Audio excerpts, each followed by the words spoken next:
Welcome to Left Coast Live. I am your host, Dieter McBusiness, America's WASP. Joined as always by Stat Pat, Stateless Patriot of the Central Valley. We are California lefties talking to you about national politics. And today we have a big slate of items to get to. But first, a little bit of just how have you been, Stat Pat? It's been a little while since we went live. Yeah, right now it's I guess I'm holding it together as best as I could, despite it all. There's a whole lot going on. And it's been a couple of weeks since we did a show, so like there's definitely Right. a no shortage of things to touch on. Thank you, Tay. Hell yeah, thanks, Tay. Um, there's definitely no shortage of shit to touch on.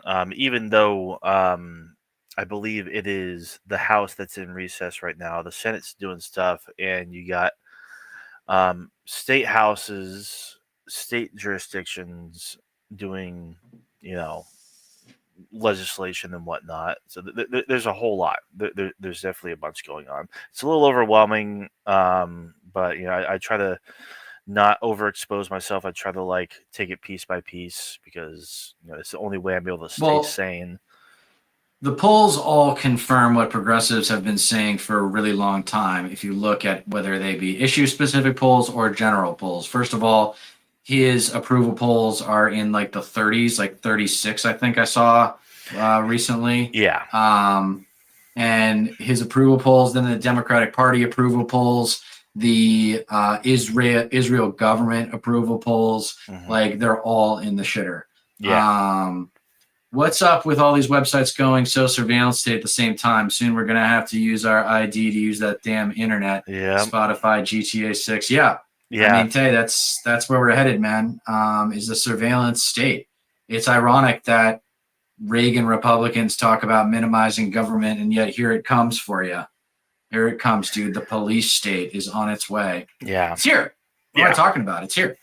yeah, yeah. Um, They're testing the waters, so to speak, in the UK right now, and you got disgusting sycophants over there trying to make it like, oh, it's about protecting the kids. Like, if you don't support this, you support predators. Like, they're just being like so bold faced about it, and it's just all rooted in just total dishonesty. It's absolutely disgusting. Yeah, good point, Tay. Yeah, I mean, this is China's thing, but yeah, at least they do guarantee health care and housing. Like, holy shit. Something And about an ambulance ride in China costing like $25 or something like that or yeah, less. yeah, absolutely nothing. It's insane. Thank you, Tay. That's great, man. Appreciate the love. It ain't easy out here.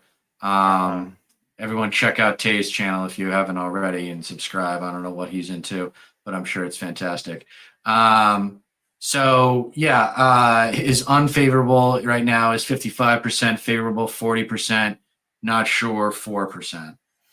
So he's about to be he's at like high 30s, low 40s.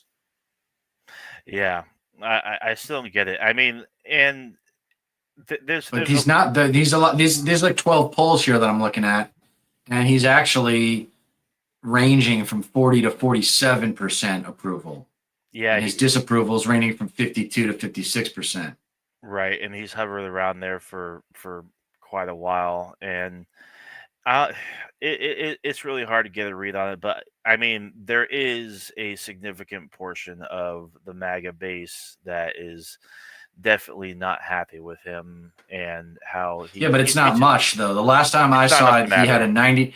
And yeah, the last time I saw it was with Republican voters. He had a 90% approval rating the last time I saw.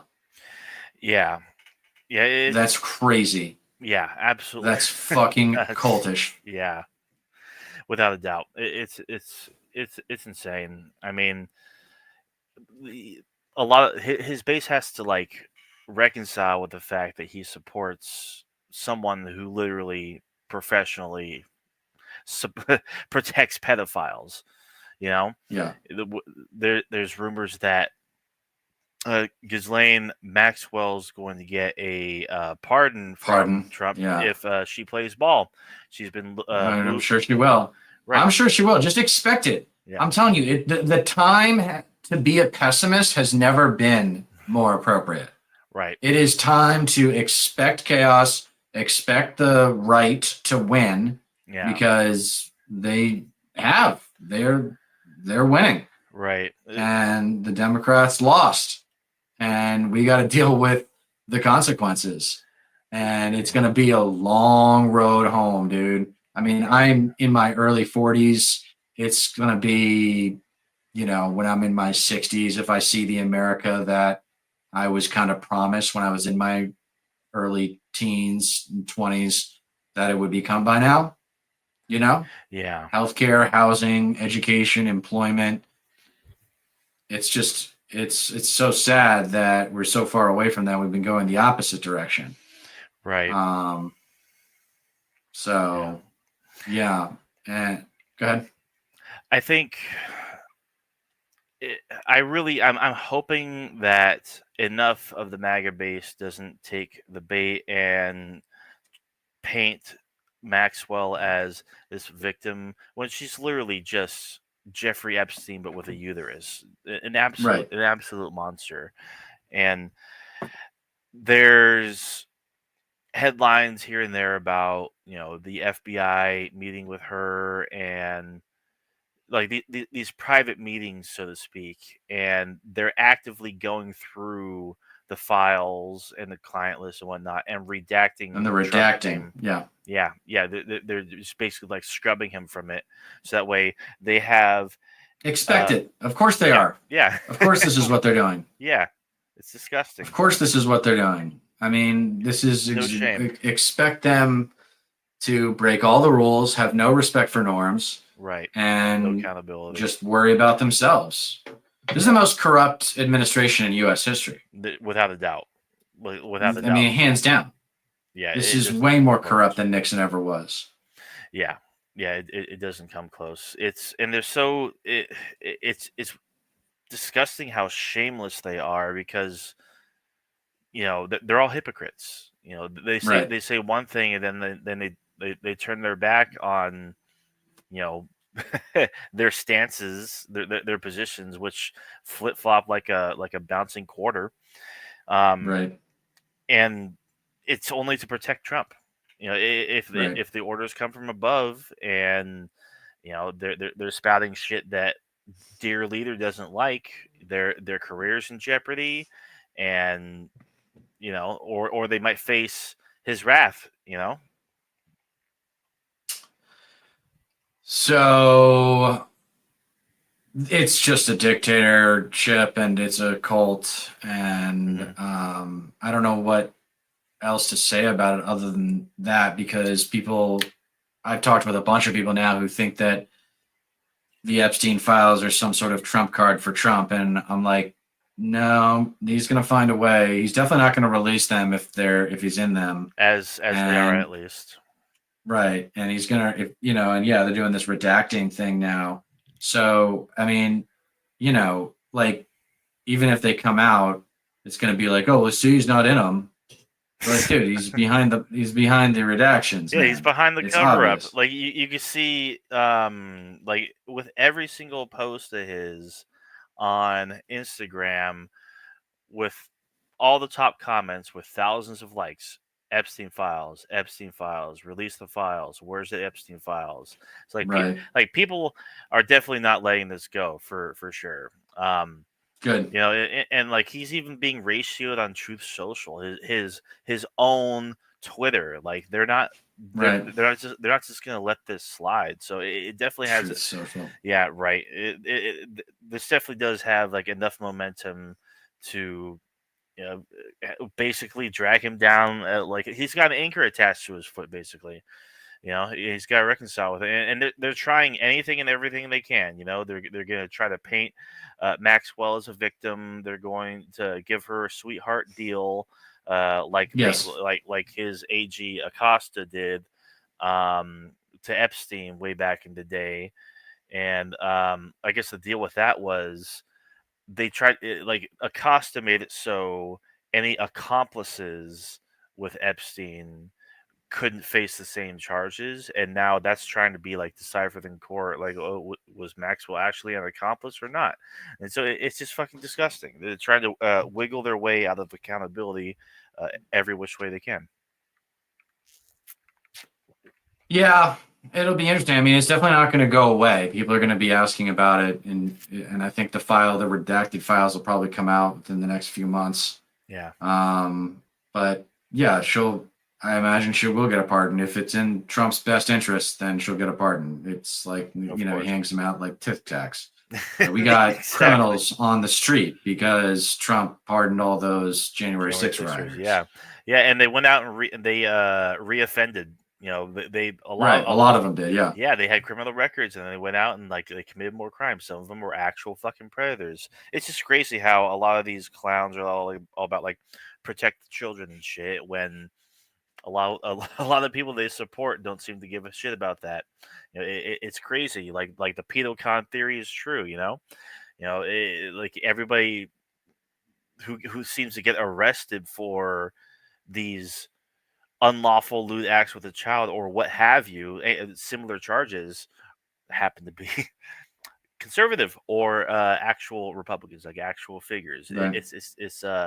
It's disgusting, yet this is the party that claims, oh, it's the Democrats, family values. Yeah, right. Yeah, it's the Democrats that are trying to trans your kids because they're all predators, they're all pedophiles, and this, that, whatever. It's just like, it's just projection. Yeah. Yeah, it's disgusting.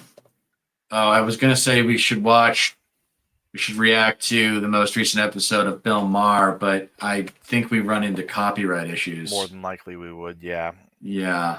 That guy's so washed. He's really towing the line from like conservative talking heads and their outrage of the day.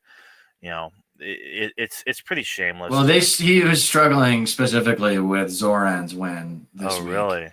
Yeah, and he can't get his head around it, and it's like, dude, get a clue. People are sick of establishment capitalists. Yeah, and I mean, he didn't just win; like he won big. I mean, and then you've got this guy that I know who's a guest on there saying like that the global Antifada is the extinction of Jews, and Zoran has said he's pro global Antifada.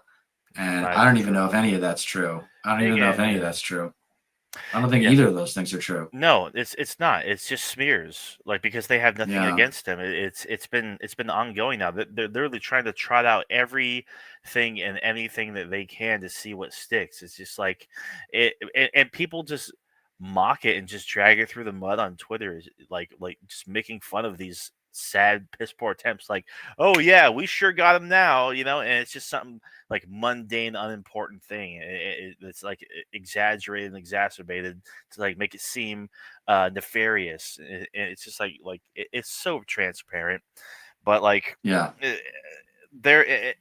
like his win was so significant that empty suit centrist Democrats think, oh well, if I just make energetic, charismatic videos for the mass, like release something each day. It's no, it's what you say on the videos, douchebag. Yeah, no, exactly. Yeah, it's your policies, and it's like, and it can be a great communication tool, but it matters what you say. Yeah, and the big thing too is like, it's not about you, the candidate. It's about what you stand for. Zoran Mamdani is not like, it didn't go out there and like, you should elect me because I'm me and I believe in these things. It's like, no, he made it about New York. He made it about the community. He made it about people. Yeah, made it about the people. It's the subway culture there. Like, everyone's on the subway. All the people that voted for him take the subway or the bus, and that's their lifestyle.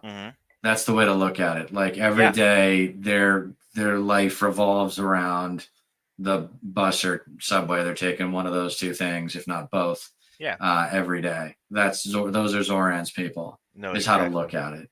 It's the empathetic arithmetic, as we like to say on American Wasp. Yep.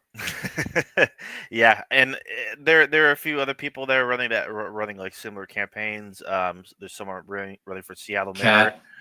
Yeah, and also like yeah, the Illinois chick as well. Yeah, I mean, I hope this momentum keeps up because like there are a lot of fucking doomers out there, and I don't like I get people being like feeling so defeated and jaded by like the state of things right now, but like if there really were going to be no midterms, like it wasn't going to be allowed, then multiple states wouldn't be trying to gerrymander so hard right now. Right.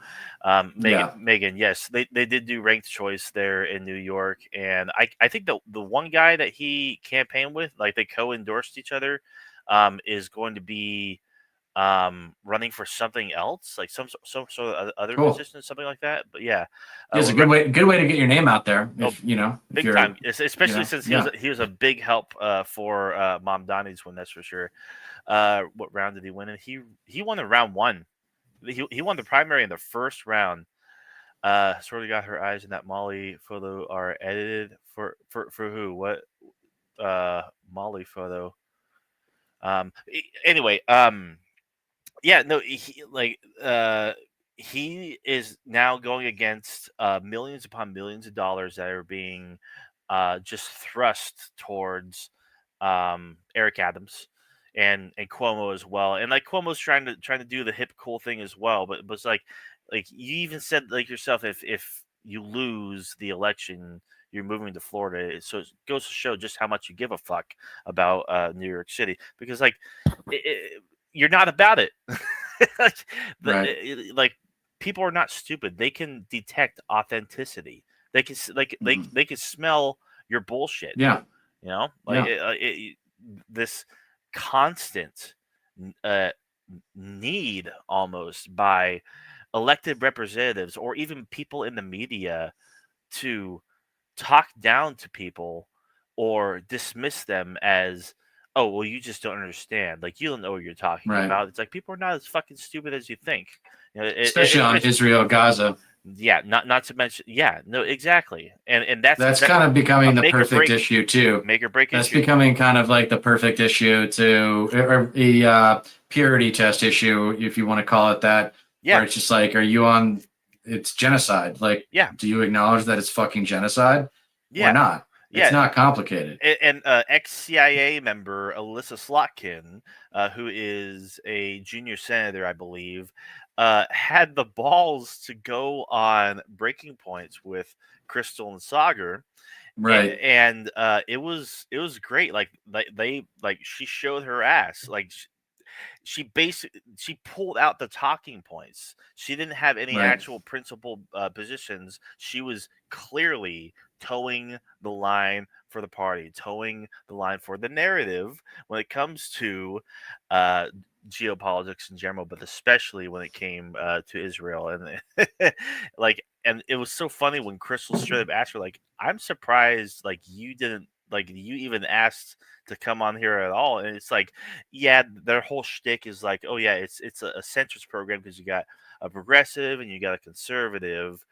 but they're not they're not like mainstream conservative progressive people like at all. Right. And so this idea, because this is like the whole thing with the Democratic Party right now is this insistence on moderates, the Right. centrism And in general, yeah. and like, oh, like uh w- we have our disagreements with the Republicans, but we got to work together Oh, because Republic. bipartisanship. Well, yeah, that's Yeah, this so whole that's how insistence you on kill. that. So that's how you kill. I think that's how you kill centrism. Is you say bipartisanship is dead. Yeah, There's nothing good that comes from working with Republicans. We exactly. need this One now. hundred Now is percent. the time for the politics of dominance, Mhm. the politics of isolation, Yeah, this isn't and it, 2015 anymore. I mean, it's war. Like I Yeah, keep trying to tell people this. It's like it is war, yeah, and it's as simple as that. yeah. And It unless you start to get your head in either kill or be killed, then you're not ready to lead. yeah. I mean, we can see it right now with multiple states coming out like we're just going to gerrymander our districts because Right. Texas, because basically the projections are right now. We're going to get 5 seats in Texas They're, if they they're, do they're, it. If they're they go through with the current gerrymandering Yeah, thing. they're trying, that's for sure. And the only reason why they're doing that is because Republicans are convinced that they're going to lose the House in the midterms, and most people are. That's what the projections show and whatnot. And so, what are they going to do? They're going to rig it. And how do you rig it? You redraw districts. And so Gavin Newsom comes out and is like, "Fuck you. Yeah. We're gonna do the same thing." And I think Illinois is going to try to do it. I think New York's going to try to do it as well. It's just like, yeah, if this is how you want to fucking play, if you're going to just like wipe your ass with democracy, fucking let's play ball. Fuck you guys. Right. Like, you can't handle losing, so you have to fucking warp the system to like for fuck's sake. There are a lot of Democrats in Texas. That Texas is pretty close to a purple state, but it's gerrymandered all to shit to where like it Right. gives the impression that it's a deep red state, and that's not even fucking true. Megan says you can either get social or economic bipartisanship without centrists. You got to choose one. Yeah, no, because centrists adhere to one or the other, especially if it comes to screwing over the working class and the voter. It seems like whenever there's bipartisanship on in Congress and the Senate, it's to favor the rich at the expense of the rest of us. Yeah, that's pretty much the system. Mm-hmm.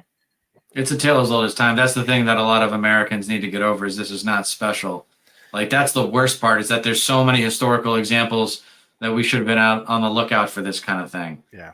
Especially with the wealth gap, like that's where it starts. As soon as you see a wealth gap as big as the one we've got right now, if you don't see serious countermeasures issued by the government to offset that, then the country implodes, and that's what's happening now. Yeah, it's crazy. And then there's this whole thing with Jerome Powell and Trump wanting to put someone at the head of the Fed that'll like basically do his bidding, which is like Right. a death nail for the economy, because that's like it's a one-way ticket to destroying the whole economy, basically. Right. And then, of course, there was the revised job reports that showed, the past few months, we actually added 258,000 jobs less than we actually reported. And so, what is Trump's fucking reaction to that? Oh, you're fired. The head of the Bureau of Labor Statistics, I believe it is. I believe that's who got fired. It's just like you're just a tantrum throwing baby. Oh, look at the puppy! Hello. He's just a baby, and it's crazy because I don't know if you've seen the series or not, and I hate to bring up the media in general, but Star Wars, the Clone Wars, the series. I'm actually in the middle of season 6 right now. There's 7 seasons, and I just watched an episode where basically the Separatists conspire, obviously with the Chancellor, because the Chancellor controls both sides of the war, to get someone to front the banking, basically be head of the banking clan that handles all the credits in the galaxy, and basically handles all the money, and do favors for the Separatists, like forgive all their debts because they weren't paying back their interest, they weren't paying back their loans, and jack up interest rates on the Republic.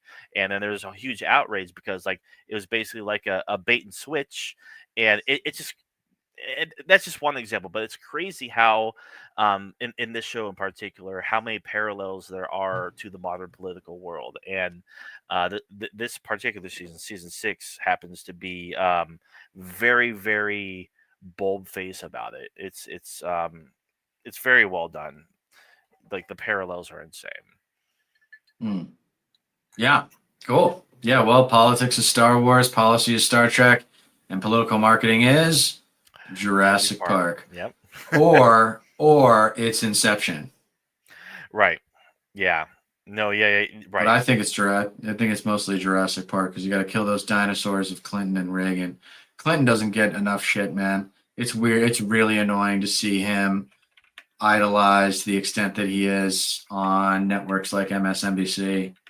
It's really annoying. And there's also video of like Bernie saying, overall, I think Bill Clinton was a good president. It's just like, Jesus No, Christ, come come on. on. No, Come on, like man. I recently watched a Vosh video where he like we're basically in full agreement. Like the biggest thing that a lot of us lefties despise about Bernie is that he is way too motherfucking goddamn nice. It's like you don't Yeah. have to be nice, dude. Like drag people through the mud. It's like he made a couple good points. Like maybe Bernie wouldn't have beat Trump at all. Like you see him on the debate stage, and like maybe he would have been like too nice to like to even cut through the multiple lies per second that Trump would be spewing. Like he probably wouldn't have been equipped to handle that. Like, I mean, hindsight is 2020. Who knows? But that's that's always been Bernie's thing. He's always like I mean, bless him because I'm the same way. Joe's a Like friend of mine. I'm Yeah, I used to say that right. all the time. Yeah, it's like I love being cordial. Like it's nice. It feels good. Like I feel it, but he underestimates. I almost said misunderestimates, which is a George W. Bush quote. He underestimates the opposition. He doesn't Hmm. he doesn't understand the stakes. Megan says, explain California 40% Republicans, but 20% in the legislature. You can blame that on gerrymandering as well. I mean, Hmm. I if I was California, deep blue state, I would probably want to do that as well. I mean, it's not a very The democratic thing problem to is do, though but that the problem is the Democratic Party gets really establishment, and all the special interests give to the Democratic Party because they know that the exactly, Democratic Party is going to win. So they want exactly, to have big, influence over who's going to actually hold office. And big so bingo. that's why you get like bad projects. There's a lot of bad projects that are in the Yeah, pipeline of these blue state governments yeah, because and they're there to service private interests. yeah, Like there's a wind farm, for example, near where I am that they want to put in, and it's going to be owned by a private and operated by a private company. yeah, It's like, what are we doing here? It's like I can understand paying for a company to install the wind farm and whatever, train people on how to maintain it and all that good stuff. But how does the municipality not own the resource?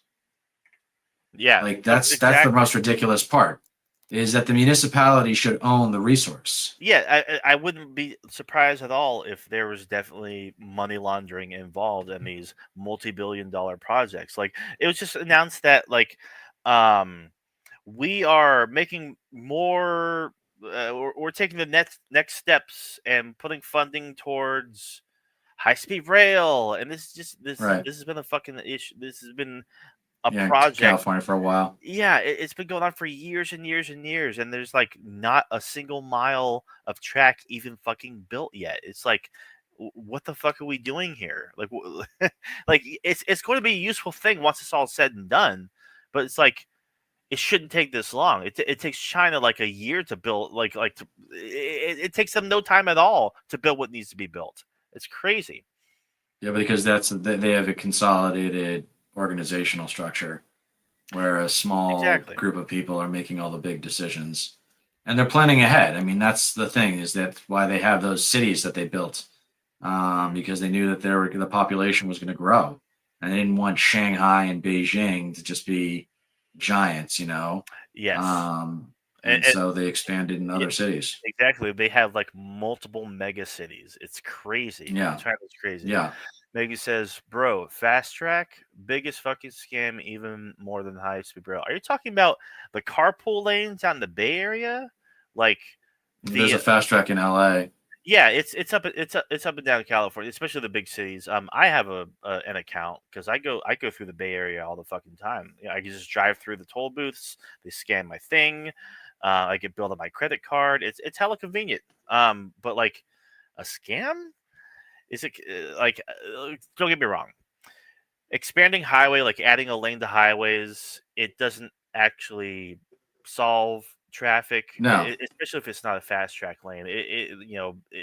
You just get even more congested. It's a weird effect. I forget what it's called. Um, but fast track for me, like if I'm going out there on weekdays, it does help a lot, like skirting by traffic, because there's not as many people in the fast track lane. Megan says $100, 2 hours. Oh no, I see. Okay, there's a whole other thing. But yeah, I mean, I personally I like fast track, but Yeah, it seems a little weird. I would like fast track. I would like fast track as well. When I was in LA, it was huge. yeah, Saved a lot of time. no big. That's the appeal too. But people are like, oh, it's even worth it. It's like, dude, if you're commuting, you're using the highway like all the time, and you're tired of just sitting there and like standstill traffic, which LA is notorious for. It really is a useful little service. Right. Okay, here we go. Megan says selling public roads to private companies. Public roads are already paid for by taxpayers. Fast track is classist. Oh, we got a pretty lefty take from Megan here. Okay, I see. I can agree with that. I can see where you're coming from with that. But yeah, it's not the entire road. You're talking about public roads sold to private companies. It's generally just one or two lanes, but I see the angle, but maybe I'm maybe I'm a little bit classist because I do like the aspect of it, I suppose. But I mean, and the thing is, like I just mentioned before, like adding normal lanes to a highway doesn't exactly do very much at all to combat traffic. If you want to combat traffic, do what New York did: raise the prices of tolls and the usage of the Right. various highways. That will incentivize people to To use the rail system. to use public transit and whatnot. And out in the Bay Area, I mean, is public transit's fucking dog shit. I mean, you got the BART train; BART it goes system. yeah. But I mean, you could incentivize it there, but the Bay Area is way bigger than LA in general. You got the city, you got North Bay, you can go all the way up to LA's the public Park. transit isn't awful. I mean, Mhm. it's pretty bad, but it's not like the worst. New York's is amazing. Chicago's is okay. Chicago's is definitely better than LA. Yeah. Boston is very mediocre. Boston's public transit is. I mean, it's good, but it's just not as regular. Like if you miss your train, you're going to be waiting in that spot for an hour.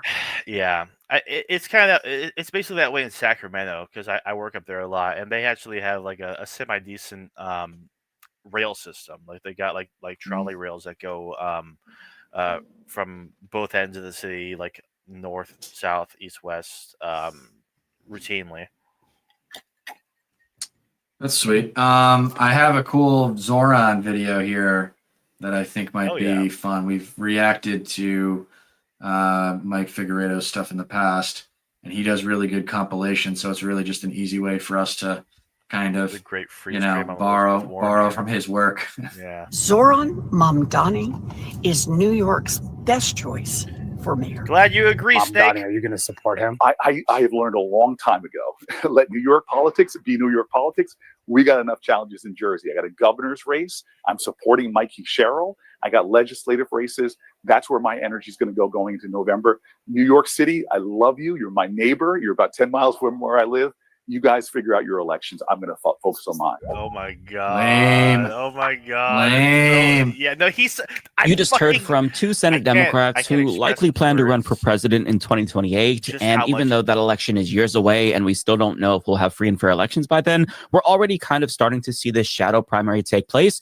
And Zoran Mamdani's win in New York has forced some of the party's presidential hopefuls to show their cards a little bit early, and they're not very happy about that. Now, the way that he's basically forcing them to show their cards is by seeing whether or not they're going to endorse him, because that has implications for their position on Israel. So if they support Mamdani, they could alienate powerful pro-Israel donors like AIPAC. But if they don't endorse Mamdani, then they're definitely going to alienate the base, who they need to win if they plan to run for president in 2028. So a lot of them are trying to just avoid the topic like the plague. Not all of them are able to do that, though, because they're asked about it, as Cory Booker was. But with regard to Elizabeth Warren, you can see that she's really leaning into Mamdani, because for her, I think that she views this as her chance at redemption, because in the last two presidential primaries, she turned off a lot of progressive voters by fencing for too long. In 2016, she waited until after the primary was over to endorse Hillary Clinton, even though we all knew that she was more ideologically aligned with Bernie Sanders. Now in 2020, she refused to endorse him again, even after she herself had no chance of winning. Bernie Sanders was the best chance at progressive stopping Biden at... Which is so messed up, because Sanders wanted Liz Warren to run against Hillary in 2016. Right. Yeah, it's just so messed up. It's like, what are you doing, Liz Warren? Why are you, she's just awful at politics. Yeah, she threw. I'm sure she knows policy really well, but when it comes to politics, she sucks. I couldn't agree more. Honestly, she's not. I mean, there was the whole instance of her taking a what was it, like a 23andMe or an Ancestry thing? Like, hey, I'm for Pocahontas. Yeah, I'm 1 in 1,024th. Cherokee Indian, and she thought it was like a flex, because like she was told that she had like Cherokee ancestry or blood like her whole life or whatever, and then it's just so, yeah, she's not very politically savvy. She's good on policy, but everybody like remembers her for how she backstabbed Bernie. And like, I just gotta say, I can't express with words just how much I fucking cannot stand Cory Booker. This is an empty suit. This guy stands for absolutely nothing. He is a slimy weasel. He is a worm. He has no spine whatsoever. He doesn't stand for shit. Like he goes up there and just like makes a big stink, a whole outrage over literally nothing. Like, what are you even screaming about? Or like when he broke the record for I guess filibustering or whatever, just so he can fucking release a book and promote it. It's like what were you even doing? Like what were you even? You weren't even filibustering anything at all. You were just fucking like, he's an attention whore. He doesn't fucking. Oh God, I can't stand him. Oh, he's so empty. I fucking hate him. Go ahead. Super Tuesday, or on Super Tuesday, I should say. And after all the centrist Democrats coalesced around Biden, Elizabeth Warren chose to stay in the race, split the votes with Bernie Sanders and her, and ended up coming in third in her own state. So in my view, I think that her endorsement of Mamdani feels like an attempt for her to right that wrong, and she's broadcasting her intent to occupy the left-wing lane of the 2028 primary with this endorsement. I think she's trying to build a relationship with Mamdani so she can get his endorsement later on. But when it comes to Cory Booker, as you saw, he would not touch that race with a 10-foot pole like the coward that he is, even though, as people have pointed out, he's previously expressed support for the vote blue no matter who philosophy. But unfortunately for him, he is one of the most beholden Democrats to AIPAC. He was one of 16 Senate Democrats to vote against the blocking arms sales to Israel, and we all know it's because he is completely bought and paid for by the Israel lobby. And Crystal Ball shared this headline from The Intercept, where he bragged about texting back and forth with the president of AIPAC like teenagers. So if you expect to maintain that relationship with AIPAC and other pro-Israel donors, you simply cannot endorse a candidate like Mamdani, who's explicitly critical of Israel's genocide, especially after he said he'd arrest Netanyahu if he came to New York. But the problem for genocide-supporting Democrats like Cory Booker is that they really relied on these smears against candidates like Mamdani of being anti-Semitic. But now those smears simply don't work. In fact, Mamdani actually has a substantial lead with Jewish voters in New York City. Furthermore, a Data for Progress poll shows that his support for Palestinian human rights actually helped him in his campaign, with 62% of voters saying that it swayed their vote. And his stance on Israel had popular support across the board. 79% of New York City Democrats want to restrict weapons to Israel, 78% believe it's a genocide, and 63% want Netanyahu arrested. And these numbers aren't unique to New York City. The Democratic base has shifted substantially on this issue, especially young voters, which is why AIPAC Democrats like Cory Booker, Chuck Schumer, Hakeem Jeffries, and others, it's especially disgusting because back in, I think it was during Trump's first term, Cory Booker voted against cheaper drugs. There's a bill that was put forth when it comes to like manufacturing drugs and whatnot, and like basically like vote against. It's just like this guy like talks up a storm. He wants so bad to be like a media darling, a viral figure, a prominent Democrat, but he's not even remotely fucking progressive. Like he may come across that way. He's got the charisma, he's got the he's there's a certain charm to him, but like he just fills the fucking room with hot air. He's fucking a two-faced bitch. All right. get so uncomfortable whenever Mamdani's name comes up because they know that they are hemorrhaging support every time they're asked to endorse him, but they refuse to. Nonetheless, they can't endorse him because they're siding with their donors over voters because they basically view Mamdani as an existential threat. And they're not necessarily wrong, but as journalist Ken Klippenstein pointed out, Hakeem Jeffrey strongly believes that he can't become House Speaker if Mamdani wins his election. Now, maybe it's because it'll signal that his style of pro-genocide politics has lost public support. Maybe it's because pro-Israel donors are threatening to withhold support from the party if leadership doesn't get this anti-Israel sentiment under control. I don't know. Either way, Mamdani's race is shaping up to be a proxy battle between the establishment and progressive wings of the Democratic Party, and it ties directly into the Israel-Palestine issue and a lot of 2028 presidential hopefuls. That's why, I mean, among other reasons, this is one of the biggest reasons why Mamdani's win in the New York mayoral primary was so fucking substantial. It represents a hell of a lot of things. It really signals to the Democratic establishment, to the party insiders and the elites that, like, this is where the fucking people are. Yes. The shit that you've been getting away with for years and years because you've just been raking People up. have had it. Yeah, you've been raking in the dough. You've been standing for atrocities and then fucking like hiding behind your flowery language and your kumbaya bipartisan bullshit, and the people are tired of it and they see right through it, and Mamdani is the fucking answer for your hubris. Go ahead. They don't want to be forced to take a stance now before they see who ends up winning this war within the party. And you might say they kind of already have taken a stance by not taking a stance because, I mean, Cory Booker has already clearly showed his cards, right? But you have to understand that he's not the only potential 2028 contender who's dealing with the reality that their support for the genocidal Israeli state is going to be a liability for them in 2028. So the pro-Israel Democrats have cooked up a plan to respond to the base's recent shift on Israel. As CNN reports, they're trying to throw Netanyahu under the bus in hopes to salvage their pro-Israel position. Edward Isaac Dover reports, fearing Zionism could die among Democrats, many party leaders are explicitly breaking with Prime Minister Benjamin Netanyahu to try to stop anti-Israel attitudes from becoming a litmus test for next year's midterms. And honestly, like, if it means like getting him out of power, or like splitting the difference is actually a very wise political move, because like if these fucking cretins in the Democratic Party don't want to completely sever their AIPAC ties, even though they fucking should, they can frame it as, oh well, I mean, Netanyahu's been you know, he's been lying, he's corrupt, he's been a bad, like, the people of Israel not too happy. Well, we talked about that. Just put it all on him. Yeah. If you want to move on, you want Israel to save any face, you just got to put it all on Netanyahu. Yeah, get him the fuck out of there. And like, I'm behind and just that all the way. crucify him. Yeah, publicly, of course. Yeah, of course, exactly. Like, fucking go for it, Jesus. Yeah.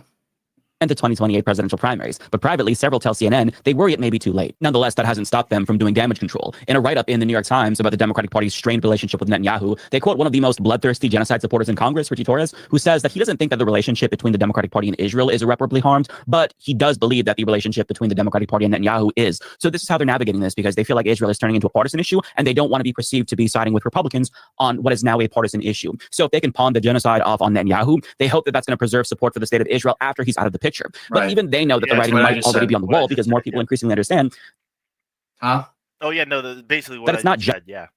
Just about the genocide currently. Of course, that is our utmost concern. But Israel is an ethno-state overseeing a modern-day apartheid system, which is incompatible with a block of voters who oppose colonialism and support social justice. And the base just isn't going to go for that now that their eyes have been opened. And things have shifted so quickly that the Zionist Democrats in the party actually fear that the party is leaving them behind. And I say this because the New York Times continues. Nationwide, a Gallup poll released this week found that approval of Israel's military actions in Gaza has plummeted to 8% among Democrats. By contrast, 71% of Republicans say they approved of the country's military action in the enclave. And more generally, nearly 70% of Democrats expressed an unfavorable view of Israel compared to 37% of Republicans in a poll released by Pew Research Center in April. In 2022, 53% of Democrats and 27% of Republicans held negative views of Israel. Already, some pro-Israel Democrats are quietly wondering whether they will have any representation on the 2028 presidential primary debate stage, or if support for the country, however nuanced, will be regarded as a liability. And I'm here to let them know that it absolutely will be regarded as a liability. So they either adapt and repudiate their support for Israel's genocide and apartheid, or they get left behind. And look, I'm not wish-casting this, because an IMEU poll found that 29% of Biden 2020 voters who chose to not vote for Kamala said that Gaza was their top issue. So if so much had already changed by November of 2024, where this was that big of a liability for Kamala,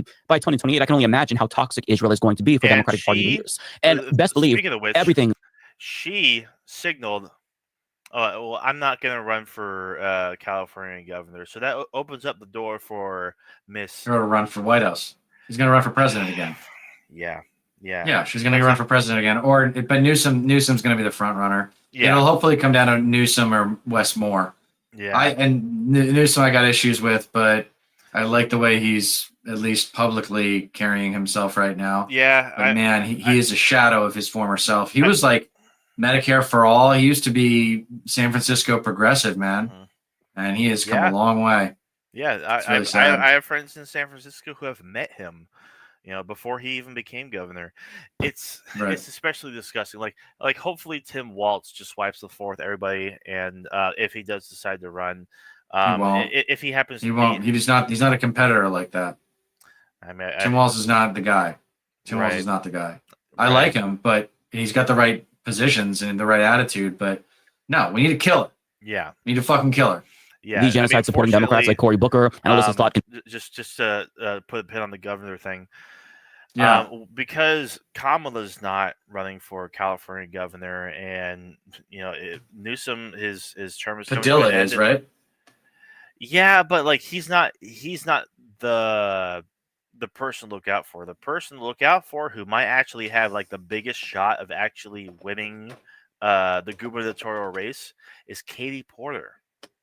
And she would make a good governor. I have my issues with her. Like, she's not perfect, but she is a progressive, and she's very, very effective in her messaging. She has great politics, great policies. She's smart. I think she would actually make a fantastic. There's a lot of people. There's a lot of people running for governor already. Oh, really? 1, 2, 3, 4, 5, 6, 7, 8. Yeah, Katie Porter and Eleni Kounalakis who's not going to get it. She's the lieutenant governor now. Yeah, no, she's not going to get it. And Padilla's not on here. The Tony Atkins, I know her from San Diego. She was a big deal down there. And there's the Green Party, Butch Ware. Oh yeah, that fucking clown. The Green Party. Yeah, well, yeah, I think Katie Porter's like honestly, it might be in the bag for her. She's a veteran in the States, and she's been around for a long time. Yeah, exactly. And so I think she would definitely get the Democratic Party's blessing. Say it is going to come back to bite them in 2028, and you can already see them trying to do damage control right now, but we're watching very closely and we're not going to forget. But when you step back, it's easy to see how monumental Mamdani's victory has already been, because it's not just a turning point in the proxy war between progressives and the establishment wing of the party. It signals a total realignment on this issue of Israel-Palestine, and we're seeing a new status quo start to emerge right now. And Mamdani isn't the only one forcing 2028 hopefuls to show their cards, because Omar Fateh, a young progressive running for mayor in Minneapolis, won the endorsement of DFL, which is the state Democratic Party there. Yet Tim Walz decided to endorse the centrist incumbent Jacob Frey over Fateh, and that's something that he's going to have to explain in 2028 if he plans to run for president. He's also going to explain his silence on the genocide in Gaza as well. Bad. Not good. Not good. That's not a good look. That is a mistake, Mr. Walz. That's a mistake. We're all paying very close attention, and we will not let anyone off the hook. So right now, lines are being drawn, and right now is the time for all of us to make our standards known to anybody who wants to be the standard bearer of the Democratic Party come 2028. And to those who are already screeching about purity tests and accusing people like myself of helping Republicans by criticizing Democrats, I need you to shut the fuck up. Seriously, shut the fuck up. If you think that it's inappropriate to criticize Democrats 3 fucking years out from the primary when the party's popularity is at a 3-decade low, you are the ones helping Republicans. We cannot defeat fascists without a strong, principled Democratic Party, and forcing one of 2 viable parties to have basic moral standards, that's not unreasonable, okay? Purging genocide supporters from the party is good, actually, and if you disagree with that, you're part of the problem. So we're going to continue to make it known that, yes, there will be a litmus test, a purity test, or whatever you want to call it, and if these Democrats expect to make it through a primary, they've got to pass those fucking tests. Otherwise, they're going to get kicked to the curb. Hell yeah. Good stuff from Figueredo, as always. Were you able to talking about Mamdani and his effect on the Democratic Party, and guys like Cory Booker being half-assed with their support, actually not even giving their support. And I love how it's really amazing to me how Richie Torres is so like media. He's a darling. He gets so much attention. Yeah, because why is this guy getting attention? Because he attacks progressives, and he's not afraid to. And he's the biggest AIPAC, like he's the biggest recipient. He called Zoran like a Mickey. He called Zoran a Mickey Mouse candidate. The fuck? Like, what are you doing, dude? Yeah, what does that even mean? You fucking weirdo. Yeah. I can't wait till somebody primaries his ass. I'm not exactly sure when he's due for re-election, but God, is he a disgusting fuck. God, he's a fucking reprehensible piece of shit. But the fucking Mike killed it. I was gonna ask, did you end up attending the monthly Zoom meeting by chance? I had to work. From Figure. No, I didn't. I missed it last week. Oh, for sure. Yeah, I was just wondering. Yeah. Did you go? No, I had to work. Otherwise, I would have. But Yeah, no, I I mean, Zoran's basically unstoppable at this point, and like it's still kind of like it boggles the mind that both Adams and Cuomo are staying in the race because they're going to split the vote. It's like you're not going to beat Mondani if you both stay in, and neither of them really have the sauce to go against him anyway. Yeah. Well, it's a nice sign of things to come. It's a good barometer. Those statistics about 62% of New York Jews support Mamdani was pretty amazing. Yes, so I that saw puts that. that puts to bed any kind of anti-Semitism, and that they're the New trying York to. Jews are very enlightened. They recognize that it's not anti-Semitic, and it's just like Right. the fear of a democratic socialist is just so unjustified. Yeah. I mean, it's so unjustified. Like, look at the status quo. Yeah. I remember we were watching like some guy interview a bunch of New Yorkers after Zoran's win. It's like, oh, it's going to destroy my business. It's going to destroy my business. It's like, dude, you have no idea what it's going to do to your business, man. You don't even know who this guy is. All you've heard is that he's a socialist. That's right. it. Like if anything, if anything at all, international tourism is going to be the thing that hampers your business. And who do you have to blame for that? Donald fucking Trump. Donald Trump. Yeah. Yeah. It's just like democratic socialism. It's popular politics. If you don't, right, especially if you don't call it democratic socialism, they're just good ideas. They're in a city like fucking New York. Like, yeah, it's one of the biggest cities in the world. A little bit of a wealth redistribution, a little bit of a emphasis on social safety nets, public transit, tackling the cost of living. This shit fucking hits, Megan, yeah, baby. Megan saying Cuomo splitting the vote because DNC would rather have Republicans win the socialists. True. Did you guys ever go over if it was ranked choice or which round? So New York City was ranked choice. Is ranked choice voting, and Mamdani and who's the other guy? Brad something. Okay, 2025 NYC mayoral primary. Yeah, let's see here. So it ended up being. Yeah, so Zoran Mamdani, Brad Lander, he's the one.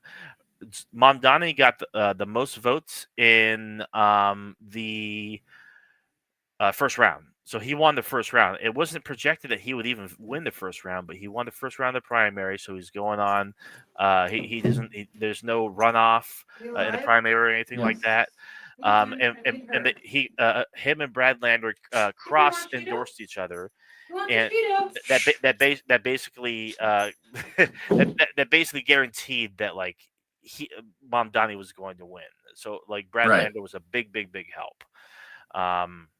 Yeah, and Megan says, "Is that juice statistic from the last round?" I'm not okay. So there was the first round, but I guess if Mamdani doesn't matter if he crushes it. I don't even think it. If he gets a plurality of first votes, then I think he wins. Yeah. So I believe it was like just straight up like from the first round. Yeah. So I'm looking here. And yeah, Mamdani's victory was considered a major upset. Blah blah blah. Yeah, I see nothing. Oh, okay, I see here. So round one, Zoran Mamdani got a plurality of the vote with 63.8%. And they went into round two, and it was basically the exact same thing, same exact votes across the board. Then when they got to round three in the primary, it came down to Mamdani and Cuomo. Mamdani got 56.4, and Cuomo got 43.6. Incredible how much he got. What's that? It's incredible how much Cuomo got. No, it's really incredible. Yeah, no, for real. Given fucking like all the baggage he has. Oh my God. Yeah. Oh my God. Yeah, but Mamdani won by almost 13 points. There you go. Fuck yeah, motherfucker. So good things to come. Yes, it was ranked choice primary. Yes. Yep. Do you have, here we go from ABS. Democrats need to adapt and embrace leftism as the future of the party, and to keep rejecting it at this point is literally political suicide. Yeah, Yep. we agree. I mean, it's pretty much that simple. And it's been this way for a while. That's the truth, is that Medicare for All as a signature policy has had an approval rating of 70% for over 10 years. So there it is. Yeah. We can't get the country to agree at a 70% rate on anything, but we can get them to agree on Medicare for All, and yet no one's talking about it. Right. Yeah. So, Megan, it came down to the third round, which was the final round. It was between Mamdani and Cuomo only, and Mamdani won by 13 points. So that was it. And now it'll come down to the general election. It'll be Mamdani, and then Cuomo and Adams are at, I guess, independents. I guess they're running as independents. Yeah. And then the Republican, what's their face? I don't know. Yeah, irrelevant. They're not going to win anyway. The guy with the beret. Oh yeah, the beret. That's right. Yeah, that's right. Yeah. Anyway, I'm gonna. How are you doing? I'm ready to wrap soon. Yeah, I mean, I pretty much covered most of what I wanted to talk about. I don't think there's really anything else. I mean, there was we covered the gerrymandering and Slotkin and I mean, Gaza. Yeah, like Gaza is basically starving to death right now. It's actually fucking super morbid because people there are not even getting more than 6 ounces of food per day, if even that. Like, people are starving to death and just dying left and right.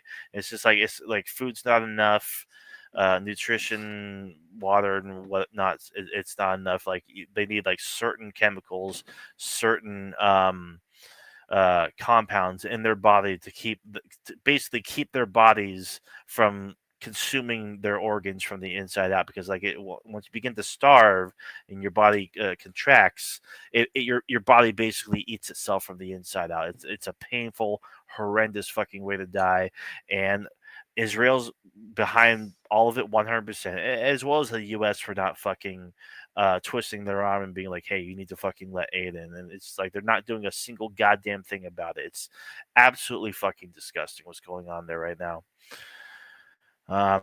Progressive left and Israel. Yeah, AOC's greenlighting Iron. She fucked up.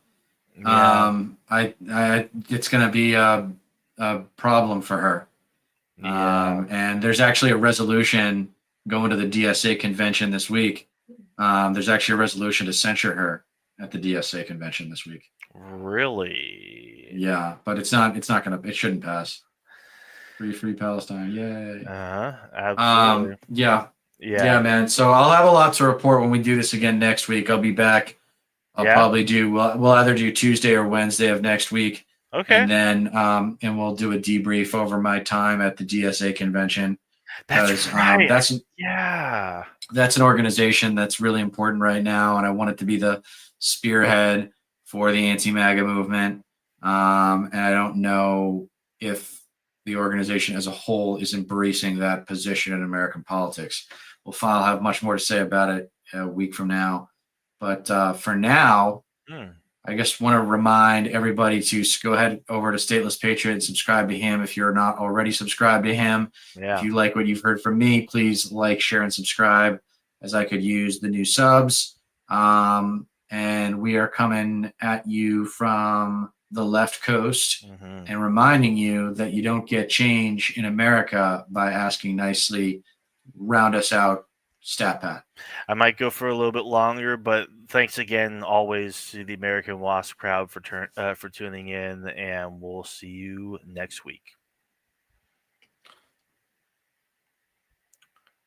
Are you going to keep going? Yeah, I'll keep going for a little bit. Cool, man. We'll enjoy. Of course. I'll see you next week, dude. All right. Bye-bye. All right. Hello.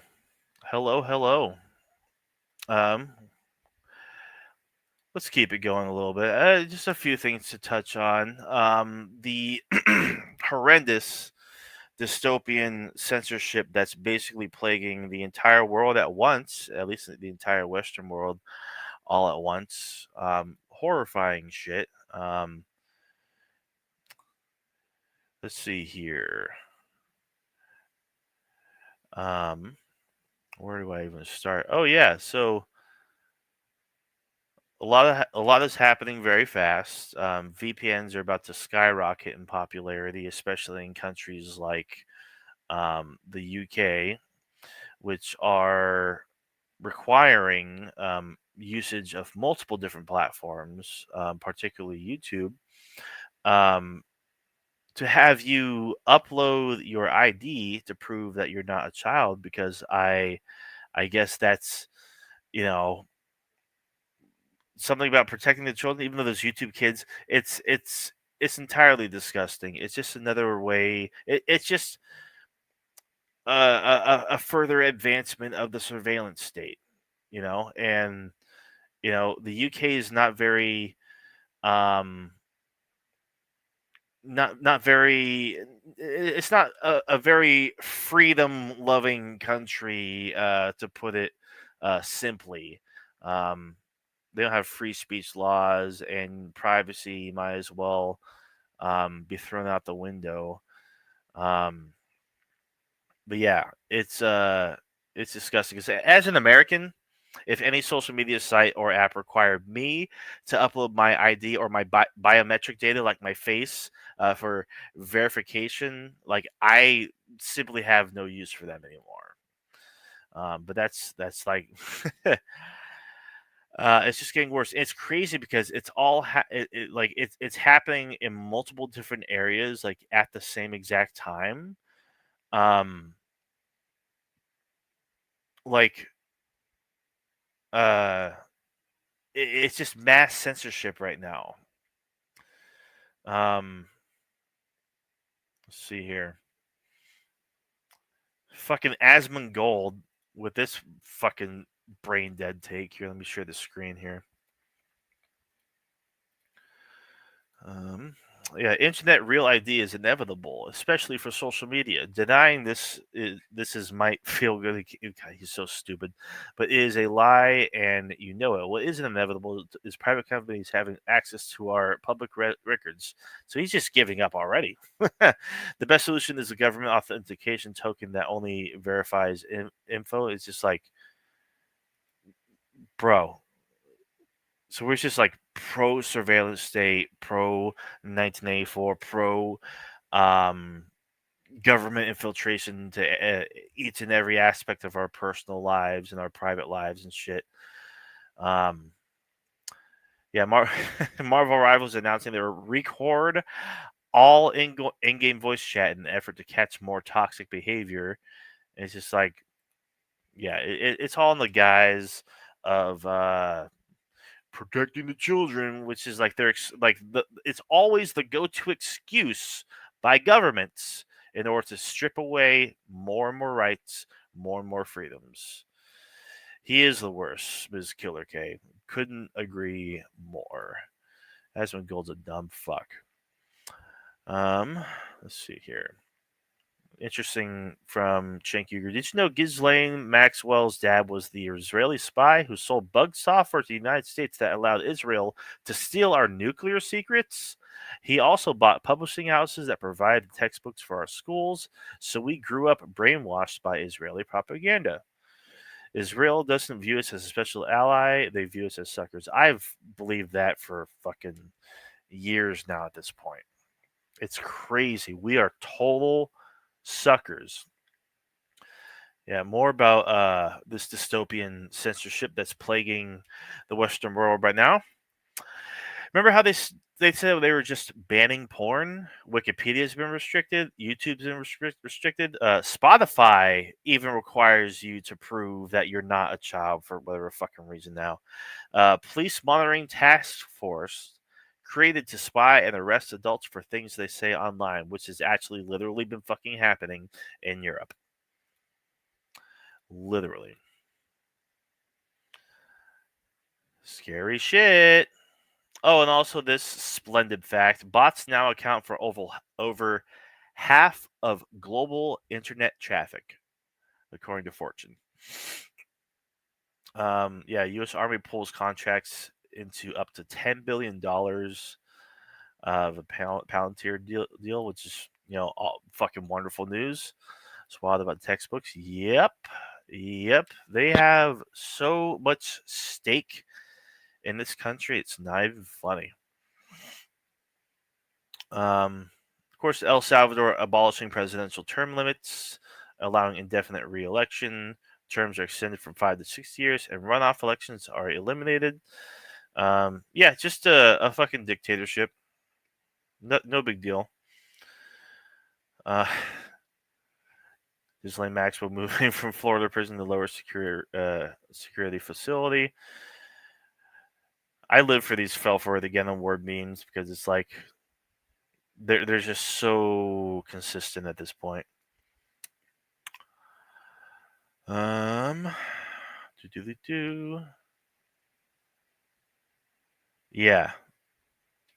Yeah, of course, FBI reportedly redacting Trump's name along with those of other prominent political figures from the Epstein files, according to Bloomberg. Yeah. People in the UK appear to be using Gary's mod to get past newly imposed age restrictions.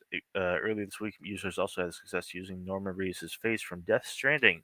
So people are getting around it, but who knows how long it's going to last? Who knows if they're going to ban virtual private networks altogether? I'm sorry we're protecting kids on the internet by asking them to turn on their webcam and open their mouths for literally any fucking website with no regulation whatsoever. But of course, if you oppose this, you're supporting predators. I can't believe I'm actually like in agreement with Nigel Farage on like any fucking issue. But here we are, right? It's like Vosh was saying on a recent stream, like we really do need like an actual we need energy behind a pro free speech movement on the left.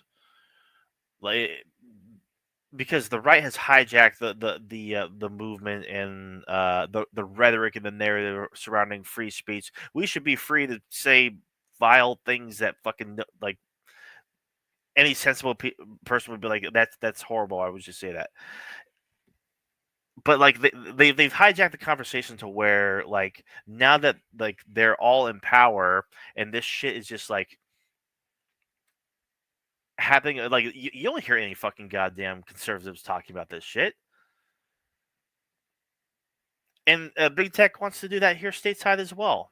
Like this is just a testing ground.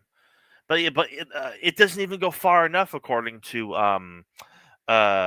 one of the MPs in the UK that's behind this shit, because Meta, aka Facebook, Instagram, they encrypt your messages. So your messages that you send on Messenger over Facebook or over Instagram, that's not as easily trackable and traceable. Like that's a lot. It's a lot more protected. But according to these fucking dystopian totalitarian fuckers in the UK, that's bad. Yeah, where did the free speech warriors go? I don't see them anywhere. It's disgusting. Let's see. But yeah, it's crazy because like not only that, but I posted this. Supposedly 3 out of 4 accounts on Twitter here are bots. And they're actually pretty easy to notice. They're AI and digitized profile pictures. Maybe sometimes it's an NFT or like an 8-bit dog or like obvious AI, or they're shilling for crypto or AI in their bio, and they regularly tweet out rage bait, and it's generally the most dipshit dumbfuck takes imaginable, meant to make you angry. They usually defend the worst people you can think of, and they're a relatively young account as well. And that's the thing. If like 3 out of 4, if like 75% of the accounts on Twitter are fake, it's like, what is the use for this fucking website? What is the use of this app anymore? Like, what the fuck? And of course, the whole fucking Sydney Sweeney thing, American Eagle doubling down on their very, very sus advertisement. The HH, which, it's Heil Hitler, it's a dog whistle, and then 14 words. It's like they're just rubbing in our faces at this point. Yeah, good genes, and now it's fucking catching on. It's so fucking disgusting. It's so transparent. Fucking, and Sydney Sweeney's not even that attractive. Her hair's not long enough. Her hair's too short. I said it.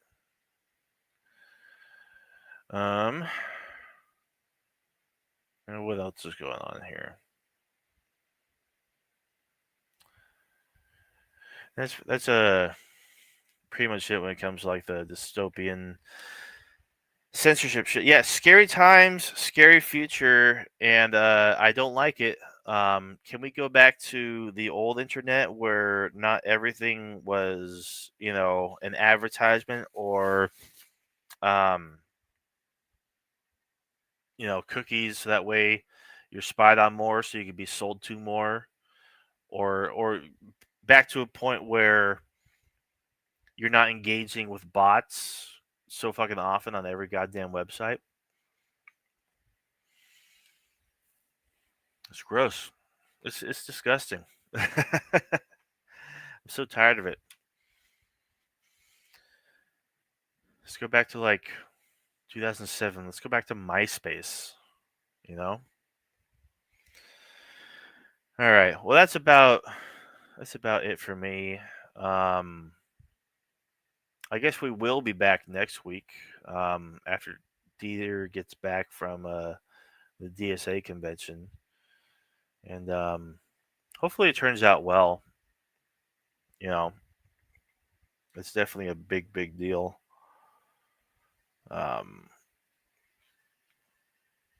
Let's see. If you're watching, do this. Well, in this case, say bye, I guess. Subscribe to my channel and Dieter's channel as well. We'll be back next week. And thank you all for joining in. I am going to go do some laundry and drink some whiskey. Y'all have a good night.